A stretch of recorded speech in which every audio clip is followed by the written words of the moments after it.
PIAUD atau Pendidikan Islam Anak Usia Dini Program Magister Fakultas Ilmu Tarbiyah Keguruan UIN Sunan Kalijaga Yogyakarta. Di sini saya akan memenuhi tugas ujian akhir semester dengan mata kuliah pengembangan kreativitas dan permainan edukatif anak usia dini dengan dosen pengampu Dr. Hamim Zarkasih Putro MSI. Di sini saya akan menjelaskan atau memberi informasi tentang dampak dan hikmah di balik pandemi COVID-19. Seperti yang kita ketahui, pada awal tahun 2020, COVID-19 yang menjadi masalah kesehatan di dunia. Kasus ini diawali dengan informasi dari Badan Kesehatan Dunia atau World Health Organization yang sering kita dengar dengan singkatan WHO pada tanggal 31 Desember 2019 yang menyebutkan adanya kasus klaster pneumonia dengan etiologi yang tidak jelas di kota Wuhan, khususnya di Provinsi Hubei, Cina. Kasus ini terus berkembang hingga akhirnya diketahui bahwa penyebab klaster pneumonia ini adalah novel coronavirus. Apa sih coronavirus ini? Ternyata coronavirus adalah kumpulan virus yang bisa menginfeksi sistem pernafasan. Pada banyak kasus ini, virus ini hanya menyebabkan infeksi pernapasan ringan seperti flu. Namun, virus ini juga bisa menyebabkan infeksi pernafasan berat seperti infeksi paru-paru atau pneumonia. Virus ini merupakan satu keluarga dengan virus penyebab SARS dan MERS. Penyebaran virus kasus ini terus berkembang hingga adanya laporan kematian dan terjadi importasi di luar Cina karena COVID-19 ini menular dengan sangat cepat dan menyebar di hampir seluruh negara, di semua negara hanya dalam waktu beberapa bulan saja, sehingga pada tanggal 11 Maret 2020 WHO menetapkan bahwa wabah ini sebagai pandemi global yang mana hampir seluruh penjuru dunia termasuk Indonesia tertular oleh COVID-19. Tepatnya pada tanggal 2 Maret 2020, pemerintah Indonesia mulai mengumumkan kasus 2 pasien yang dinyatakan positif COVID-19. Namun pakar epidemiologi Universitas Indonesia yaitu Bapak Pandu Riono menyebutkan virus corona jenis SARS atau COVID-19 ini sudah masuk ke Indonesia sejak awal Januari. Berdasarkan hal tersebut membuat beberapa negara menerapkan kebijakan untuk memberlakukan lockdown dalam rangka mencegah penyebaran virus corona. Di Indonesia sendiri diberlakukan kebijakan pembatasan sosial berskala besar yang sering kita sebut atau kita singkat dengan PSBB. Di sini Indonesia memberlakukan kebijakan tersebut untuk menekan penyebaran virus corona. Akan tetapi sebagai masyarakat Indonesia yang cerdas, sebaiknya jangan khawatir atau stres terlebih dahulu dan takut terlebih dahulu akan virus corona ini, tetapi kenalilah terlebih dahulu tentang coronavirus 2019 ini. Bagaimana COVID-19 bisa menular ke manusia dan seperti apa gejala yang terinfeksi COVID-19. Pertama, penularan COVID-19 ini lewat droplet atau tetesan cairan yang berasal dari batu dan bersin yang tidak sengaja kita hirup. Yang kedua, kontak pribadi seperti menyentuh, menjabat tangan, dan kontak jarak dekat dengan penderita COVID-19. Yang ketiga, memegang mulut, mata, atau hidung tanpa mencuci tangan terlebih dahulu setelah menyentuh benda atau barang yang terkena COVID-19. Dari kita mengetahui bagaimana COVID-19 ini bisa menular ke manusia, kita selanjutnya harus mengetahui gejala COVID-19. Gejala COVID-19 ini menyerupai gejala flu seperti demam, pilek, batuk kering, sakit tenggorokan, dan sakit kepala. Gejala awal ini dapat hilang dan sembuh atau malah memberat. Gejala yang berat bisa mengalami demam tinggi, batuk berdahak, bahkan berdarah, sampai sesak napas dan nyeri di dada. Gejala-gejala tersebut muncul ketika tubuh bereaksi melawan virus corona. Secara umum, ada 3 gejala yang bisa menandakan seseorang terinfeksi COVID-19, yaitu demam dengan suhu tubuh di atas 38 derajat Celcius, 2. Batuk kering, 3. Sesak nafas. Karena sampai saat ini belum ada vaksin untuk mencegah infeksi COVID-19, sehingga cara pencegahan yang terbaik adalah dengan menghindari faktor-faktor yang bisa menyebabkan masyarakat terinfeksi COVID-19, yaitu 1. Terapkanlah physical distancing, yaitu menjaga jarak minimal 1 meter dari orang lain, dan jangan dulu kita keluar rumah kecuali ada keperluan mendesak. Yang kedua, gunakan masker saat beraktivitas di tempat umum maupun keramaian, termasuk saat pergi belanja bahan makanan. Yang ketiga, rutin mencuci tangan dengan air dan sabun atau menggunakan hand sanitizer yang mengandung alkohol minimal 60%, terutama setelah beraktivitas di luar rumah atau di tempat umum. Yang keempat, jangan menyentuh mata, mulut, dan hidung sebelum mencuci tangan. Yang kelima, tingkatkan daya tahan tubuh dengan pola hidup sehat seperti mengonsumsi makanan bergizi, berolahraga secara rutin, beristirahat yang cukup, dan mencegah stres. Karena apabila kita mengalami stres, imun di tubuh kita juga akan menurun, seperti itu. Yang keenam, hindari kontak dengan penderita COVID-19. Orang yang dicurigai positif terinfeksi virus corona atau orang yang sedang sakit demam, batuk, atau pilek. 7. Tutup mulut dan hidung dengan tisu saat batuk atau bersin, kemudian buang tisu ke tempat sampah. Atau lebih amannya kita menggunakan masker, biar apabila kita batuk atau bersin, percikan airnya tidak menempel di tubuh atau baju, tapi di masker. Dengan begitu kita akan lebih aman atau melindungi diri kita dan melindungi orang lain yang ada di sekitar kita. Yang kedelapan, jaga kebersihan benda yang sering disentuh dan kebersihan lingkungan, termasuk kebersihan rumah. Adanya pandemi COVID-19 ini menyebabkan diterapkannya berbagai kebijakan untuk memutus mata rantai penyebaran virus corona. Di Indonesia sendiri, upaya yang dilakukan oleh pemerintah yaitu salah satu dengan menerapkan PSBB dan menghimbau seluruh masyarakat agar melakukan physical distancing atau social distancing, yang yaitu himbauan untuk menjaga jarak di antara masyarakat, menjauhi aktivitas dalam segala bentuk kerumunan, berkumpul, dan menghindari adanya pertemuan yang melibatkan banyak orang. Upaya tersebut ditujukan kepada masyarakat agar dapat dilakukan memutus mata rantai penyebaran pandemi COVID-19 yang terjadi saat ini. Kebijakan tersebut ternyata berakibat besar terhadap roda kehidupan manusia, seperti masalah ekonomi yang paling terasa dampaknya.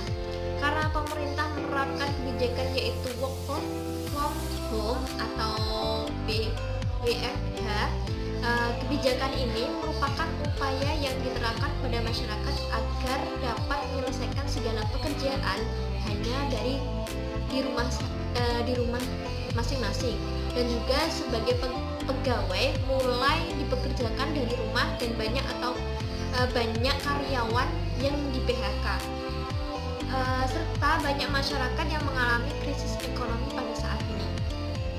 Akan tetapi, dengan situasi dan keadaan seperti ini membuat masyarakat lebih kreatif dan inovatif dalam berbagai usaha, seperti membuat usaha atau ekonomi mandiri dari rumah saja, dengan memanfaatkan kecanggihan teknologi yang sangat berkembang pada zaman saat ini. Dengan adanya pembatasan interaksi bidang ekonomi, di bidang sosial, dan di bidang keagamaan.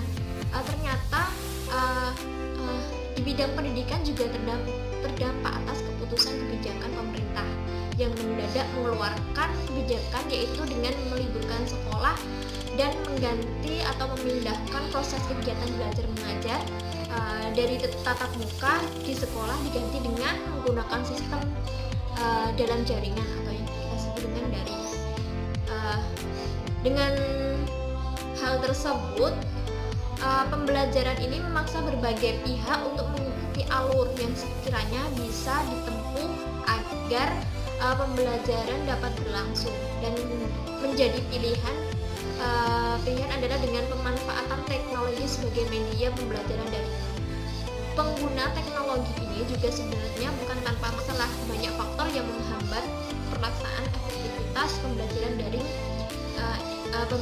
daring yang dilaksanakan di rumah saja. Antara lainnya yaitu satu, penguasaan teknologi yang paling rendah. Yang kedua, keterbatasan sarana dan prasarana. Ketiga, jaringan internet. Yang keempat itu biaya. Dari empat ini faktor yang menghambat terlaksananya aktivitas pembelajaran secara daring ini ternyata karena ekonomi masyarakat Indonesia itu rata-rata menengah ke bawah, jadinya masih banyak masyarakat yang penguasaan teknologi informasinya masih rendah, dan keterbatasan sarana prasarana seperti memiliki handphone, laptop, dan sebagainya, dan jaringan-jaringan internet di daerah-daerah tertentu, dan biaya ini biasanya pembelian paket data untuk mengakses internet di handphone atau di laptop masing-masing peserta didik. Dengan menggunakan sistem pembelajaran secara daring ini, terkadang muncul berbagai masalah yang dihadapi oleh siswa dan guru, seperti materi pembelajaran yang belum selesai disampaikan oleh guru, kemudian guru mengganti lagi dengan tugas lainnya. Hal tersebut menjadi keluhan bagi siswa dan orang tua karena tugas yang diberikan oleh guru lebih banyak, seperti itu. Maka ada beberapa yang perlu diperhatikan guru saat belajar secara daring dari rumah. Melalui pembelajaran jarak jauh seperti yang dijelaskan dalam surat edaran Mendikbud nomor 4 tahun 2020, bahwa guru harus memberikan pengalaman belajar yang bermakna bagi siswa tanpa terbebani, tentunya tanpa terbebani untuk menuntaskan seluruh capaian kurikulum, kenaikan kelas maupun kelulusan. Itu ketentuan dari Mendikbud. Yang kedua, memfokuskan pada pendidikan kecakapan hidup, antara lain mengenai pandemi COVID saat ini. Yang ketiga, memberikan variasi aktivitas dan tugas pembelajaran belajar dari rumah antar siswa sesuai minat, kondisi masing-masing, termasuk mempertimbangkan kesenjangan akses atau fasilitas belajar dari rumah.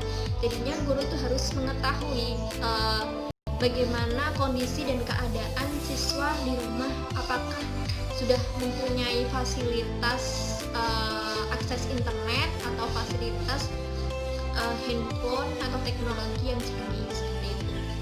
Yang keempat, memberikan umpan balik terhadap bukti atau produk aktivitas belajar dari rumah yang bersifat kualitatif dan berguna bagi guru tanpa diharuskan memberi skor atau nilai kualitatif.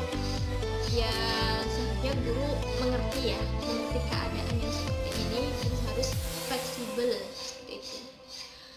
Perlu sekali juga memikirkan tentang bagaimana guru menyesuaikan strategi dan materi yang tepat untuk digunakan dalam saat pandemi COVID ini.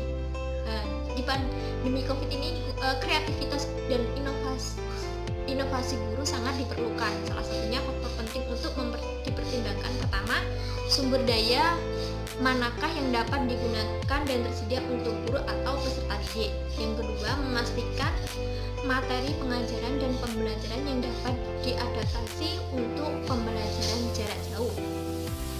Mencari sumber daya pendidikan yang dapat bebas diakses dan memastikan sumber daya tersebut berkualitas. Guru saat menyusun sistem pembelajaran jarak jauh harus sesuai dengan satu, pembelajaran tersebut mengikuti kurikulum standar. Jadinya pembelajaran yang diberikan atau materi yang diberikan itu harus terstruktur dan sesuai dengan